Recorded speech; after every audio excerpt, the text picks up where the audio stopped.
ஒரு கிராமத்தில் இரண்டு விவசாயிகள் வாழ்ந்து வந்தனர். ஒருவர் பெயர் கிருஷ்ணா, மற்றொருவர் பெயர் ராஜு. கிருஷ்ணாவிற்கு தண்ணீர் தட்டுப்பாடு ஏற்பட்டது. எனவே ராஜுவின் கிணற்றை விலைக்கு வாங்கினார். விலைக்கு வாங்கிய கிணற்றில் நீர் இறைக்க ராஜு அனுமதிக்கவில்லை. காரணம் கேட்டால், நான் உனக்கு கிணற்றை மட்டும்தான் விற்றேன், அதனுள் உள்ள நீரை அல்ல. எனவே நீர் இறைக்க எனக்கு பணம் தர வேண்டுமென்று ராஜு சண்டையிட்டார்.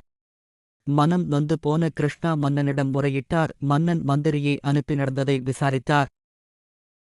விசாரணையில் மன்னன் ராஜுவின் பேராசை பற்றி அறிந்து கொண்டார். ராஜுவிற்கு பாடம் புகட்ட முடிவு செய்தார். கிணறு கிருஷ்ணாவிற்கு சொந்தம், கிணற்று நீர் ராஜீவிற்கு சொந்தம், அப்படித்தானே என்று கேட்டார். அதற்கு ராஜு ஆமாம் மன்னா என்றான். அப்படியானால் கிருஷ்ணாவின் கிணற்றில் இருக்கும் ராஜுவின் நீரை வெளியே எடுத்துவிட வேண்டும், இல்லையென்றால் அதற்கு மாத வாடகையாக 1000 பொற்காசுகள் வழங்க வேண்டுமென்று தீர்ப்பு கூறினார். ராஜு செய்வதறியாது திகைத்து நின்றான். தான் செய்த தவறை உணர்ந்து கொண்டான். ராஜு தனது முழு கிணற்றையும் கிருஷ்ணாவிடம் ஒப்படைத்தான். கிருஷ்ணா சிறப்பாக விவசாயம் செய்தான். கதை காட்டும் நீதி: திடமான உண்மைக்கு முன் சூழ்ச்சி ஒருபோதும் வெல்லாது. நன்றி. மீண்டும் சந்திப்போம்.